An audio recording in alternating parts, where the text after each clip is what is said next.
시간이 소중한 우리를 위한 취향 공동체 더팍 정우성입니다. 캐스퍼 리뷰 기다리신 분들 많이 계시죠? 오늘 시승하고 있습니다. 캐스퍼 어떤 느낌인지 천천히 말씀드릴게요. 굉장히 재밌습니다. 굉장히 흥미로워요. 제가 경차를 한 10년 정도 탔다는 건 다들 알고 계실 거예요. 스파크 수동이었는데요. 제가 수동 경차를 선택한 이유가 있습니다. 사실 경차는 힘이 모자라기 때문에 이게 만약에 수동이라면 제가 원하는 순간에 원하는 만큼 엔진을 돌릴 수 있다는 뜻이잖아요. 그렇기 때문에 저는 스파크를 선택할 때도 경차라면 당연히 수동이어야 된다 뭐 이런 생각이 있었어요. 그래서 굉장히 해피하게 탔고요. 그만큼의 효율 그리고 그만큼의 즐거움 충분히 누렸습니다. 이 경차를 타는 즐거움이라는 게 있거든요. 일단 제가 지금 공영주차장에서 나왔는데 700원을 결제를 했습니다. 여러분 50% 할인이죠. 경차의 50% 할인은 전국 방방 곳곳에서 굉장히 굉장히 쏠쏠합니다. 특히 뭐 출장 많이 다니시는 분들은 인천공항의 공영주차장 거기서도 정말 효율적으로 쓰실 수 있을 거예요. 오랜만에 이걸 누리니까 기분이 너무 좋네요. 캐스퍼가 경차라는 사실이 새삼 느껴집니다. 제가 새삼 느껴진다고 말씀드린 이유가 있어요, 여러분. 이게 캐스퍼가 경형 SUV 아니겠습니까? 사실 저는 타기 전에는 SUV가 인기라고 하니까 또 현대가 제일 인기 있는 장르를 빌어다가 경차를 만들었구나.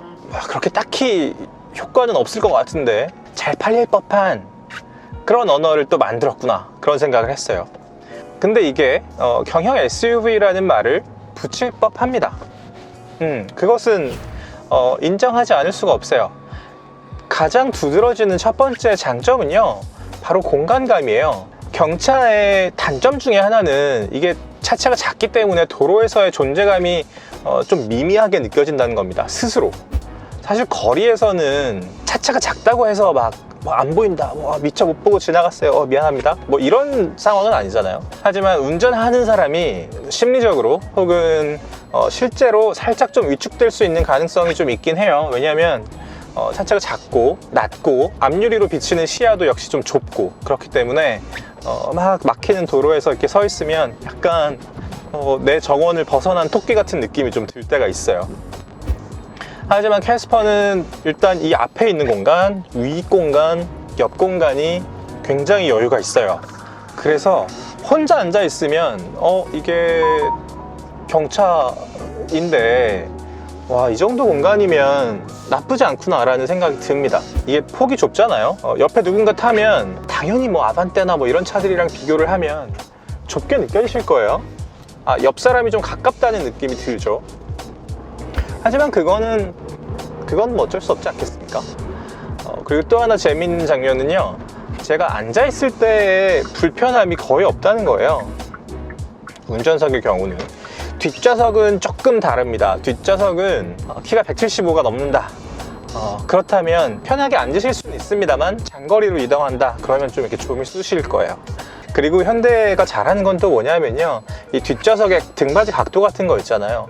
유럽 차들은 각도가 되게 이렇게 좀 서 있는 경우가 많이 있어요. 근데 현대의 뒷좌석은 앉을만한 정도입니다. 그렇기 때문에 그렇게 크게 불편함을 느끼겠다 그런 생각은 안 하셔도 될 것 같아요. 캐스퍼가 이렇게까지 많이 팔릴 수 있었던 거는요, 거의 올해 생산분은 다 끝난 상태니까요. 제가 냉정하게 말씀드리면 디자인의 역할이 굉장히 큽니다. 이 차의 디자인이 생각보다 굉장히 매력적이에요. 되게 매력적입니다. 그리고 높이가 높은데 껑충하다는 느낌이 들지 않고 작은 차체인데 다이나믹하게 울퉁불퉁한 느낌이 또 과하지 않고 뭔가 듬직함이 살아있는 그런 형태를 잘 빚어낸 것 같아요. 포인트는 팬더예요. 앞바퀴 그리고 뒷바퀴 언저리에 그런 살짝 들어가 있는 볼륨감이 되게 귀엽습니다. 이 정도 경차라면 한 대 가져도 되겠구나, 그런 생각이 들 정도랄까요? 저는 경차를 모는 즐거움을 너무나 잘 알고 있고 서울 같은 메가시티에서는 경차 이상의 솔루션이 없다는 것 또한 잘 알고 있기 때문에 정말 효율적인 교통수단입니다. 이동수단이고 라이프 스타일이고요. 실내 구성도 되게 좋은 편이에요. 이 스티어링 휠은 미묘한 D컷입니다. 본격적인 D컷은 아닌데요, 살짝 밑에가 평평하게 깎여 있어서 돌릴 때 한 이쯤에서 재미가 있어요. 이렇게 돌릴 때 약간 좀 타이트한 느낌이 들죠. 그리고 심플한 느낌입니다. 경차는 심플한 게 최고예요, 여러분. 계기판에서는 필요한 정보를 다 확인하실 수 있어요. 이것도 역시 굉장히 심플합니다. 그리고 오른쪽에서는 주행 관련 컨트롤 하실 수 있습니다. 크루즈 컨트롤 켤 수 있고요. 크루즈 컨트롤은 정지랑 출발까지 지원하는 그런 크루즈 컨트롤은 아니에요. 그래서 막히는 구간에서 앞차를 잘 따라가다가 어느 정도 밑으로 속도가 떨어지면 스마트 크루즈 컨트롤이 풀립니다. 그렇기 때문에 이제 캐스퍼로 스마트 크루즈 컨트롤을 이용하실 때는 전방 주시 당연히 하셔야 되고요. 오른발을 브레이크에서 떼어 놓으시면 안 됩니다. 오디오는 당연히 별다른 옵션이 없습니다. 근데 여러분, 또 그게 있어요. 제가 오디오 되게 좋아하잖아요. 오디오 되게 좋아해서 스파크를 탈 때 스피커 튜닝에 욕심이 왜 안 들었겠습니까? 스파크 스피커만 또 따로 튜닝 하시는 그런 업체들이 있거든요. 한참 알아봤어요. 뭐 비싸지도 않아요. 그런데 안 했어요. 결국에는 그냥 순정 스피커 달아놓고 한 거의 10년을 탄 거죠. 캐스퍼도 아마 비슷할 거예요. 여기서 뭐 얼마나 막 감동적인 사운드를 체험하겠습니까? 라는 생각이, 최대한 기름기를 빼고 최대한 담백하게, 최대한 효율적으로, 최대한 실용적으로 경차는 그렇게 타는 겁니다, 여러분. 그렇기 때문에 뭐 그렇게 즐기기에는 모자람이 없는 스피커고요. 라디오를 들었을 때 느낌, 그리고 아마 뭐 블루투스로 연결해서 제가 좋아하는 노래, 평소에 듣던 노래를 들을 때 느낌도 비슷할 거예요. 뒷좌석은 5대5로 폴딩이 됩니다. 앞좌석이 풀 폴딩 되는 옵션은 여기에 적용하지 않았고요. 뒷좌석이 완전히 접혔을 때 재미있는 건, 요즘에 뭐 차크닉, 차박 많이 관심 있으실 텐데요. 제가 몇 번을 다시 생각해봐도 캐스퍼로 차박을 하시는 거는 조금 참아주셨으면 좋겠다는 생각이 들고요. 굳이 그래야겠습니까? 대신 차크닉은 재밌겠다는 생각이 들었어요. 왜냐하면 뒷좌석을 접고 그 접힌 뒷좌석에 앉았을 때 되게 그 일식당에 밑에 뚫려있는 테이블 있죠? 그렇게 앉을 수 있더라고요. 트렁크가 이렇게 조금 이렇게 깊이가 있고, 그 위에서 시트가 단차가 있는 상태에서 이렇게 접히기 때문에 그 위에 앉으면 조금 편하게 이렇게 의자에 앉는 것처럼 트렁크에 앉을 수 있어요. 아주 편한 상태는 아니지만 내가 캠핑 의자를 까먹었다, 그럴 때 이제 이렇게 앉아서 뭐 단 1시간이라도 여유 있는 시간을 보낼 수 있지 않을까, 그런 생각이 들었습니다. 이 차는 지금 모던 트림에 터보 엔진을 선택하지 않은 사양이고요. 내비 플러스가 들어가 있고 스마트 센스가 들어가 있는 옵션이에요. 옵션을 다 뽑아보면 한 1,800만 원 중반 정도가 될 거예요. 모던 트림이 1,600만 원이라고 칩시다. 1,600만 원에 한 250만 원 정도의 옵션을 보탠다. 그러면 이제 이런 트림이 되는 거죠. 충분한 느낌이 들어요. 제일 아마 궁금하신 건 터보를 선택하지 않아도 될까? 이거예요.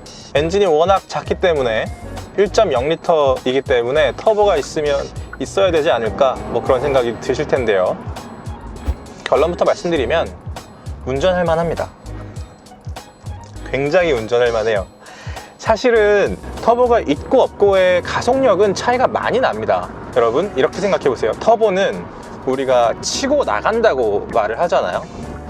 그런데 치고 나간다 해서 치고가 빠지는 거예요. 그냥 나가기만 합니다. 근데 나가는 느낌이에요. 무슨 말인지 아시겠어요? 치고 나가는 게 아니라 하고 나간다는 거죠.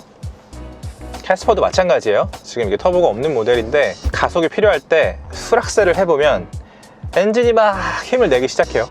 막 돌아갑니다. 꾸준히 속도가 올라가요. 엔진은 정말 좀 팽팽하게 힘을 내서 돌아가요. 한 6,000rpm까지도. 그런데 이제 가속하는 느낌은 정말 고르게 쭉 올라가는 거죠. 그러다가 한 120 정도에서 주춤 해요. 거기서부터는 조금 더 힘들어지겠죠. 뭐 충분한 정도의 가속입니다. 우리가 냉정하게 한번 생각해 볼까요? 시내에 주행 제한 속도가 50km로 바뀌었죠. 그리고 고속화도로가 80km고요. 조금 더 가면 뭐 100km, 고속도로 가면 100km, 110km 정도 될 텐데요. 이런 느낌. 한참 힘을 내다가 변속을 하고 조금 더 올라가는 거죠. 이어서 말씀드리면 110km 정도 되는데요. 그 그럴 때 우리가 낼 수 있는 힘은 경차로서도 충분하다, 터보가 없어도 괜찮다 는 말씀을 드리고 싶은 거예요. 물론 조금 더딘 느낌이 없지 않았습니다. 하지만 뭐 1시간 정도 주행하고 나면 금방 적응해요. 금방 적응하고요. 이런 정도면 뭐 서울 시내 그리고 가끔 나가는 고속도로에서도 크게 문제는 없겠는데, 그런 생각이 듭니다. 대신 고속도로에서는 1차선으로 빨리 달리겠다 이런 생각은 조금 자제하시는 게 좋겠죠. 재밌는 건 이 기어 레버 옆에 보면 드라이브 트랙션이라고 써 있는 다이얼이 있는데요. 이거를 한번 딱 튕겨주면 스포츠 모드로 바뀌어요. 그럼 트랙션은 뭐냐? 한번 누르면 트랙션 모드가 되고, 다이얼을 튕겨주면 스노우, 머드, 샌드 모드가 있어요. SUV라는 거겠죠. 드라이브 모드에서 한번 누르면 스포츠 모드, 그래서 스포츠 모드로 밟아보면 이런 느낌. 방금 엔진이 한 6000rpm까지 갔다 왔어요, 여러분. 하지만 속도는 한 50km 정도.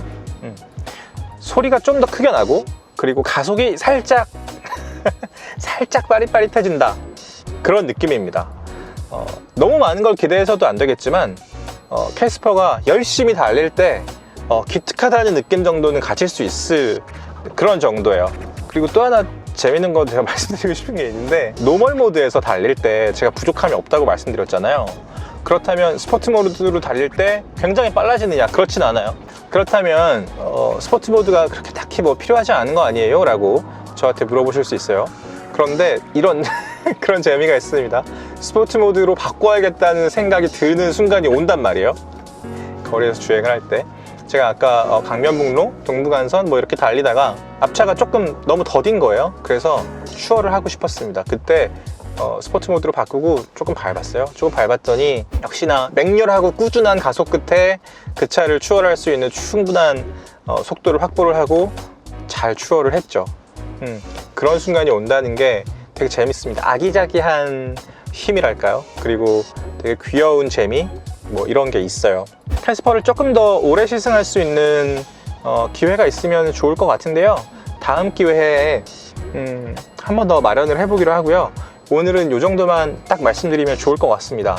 제가 모던 트림에 터보가 없는 옵션에 스마트 플러스, 내비게이션이랑 이제 뭐 오토 에어컨 정도 달려있는 이 정도 옵션인데, 이런 옵션도 나쁘지 않네요. 경차의 즐거움이 다시 한번 막 생각이 났어요. 그렇기 때문에 되게 재밌습니다. 경차가 가지고 있는 즐거움이 여러분 분명히 존재합니다. 캐스퍼가 조금 더 많은 분들에게 그 경차의 즐거움을 만끽할 수 있도록 해줄 수 있는 그런 관문, 굉장히 넓게 열려있는 그런 귀여운 문 역할을 해줬으면 좋겠습니다. 지금까지 시간이 소중한 우리를 위한 취향 공동체 더파크 정우성이었습니다. 구독과 좋아요, 댓글과 알림 설정 부탁드립니다. 저희 또 다른 시승기로 금방 돌아오겠습니다. 감사합니다.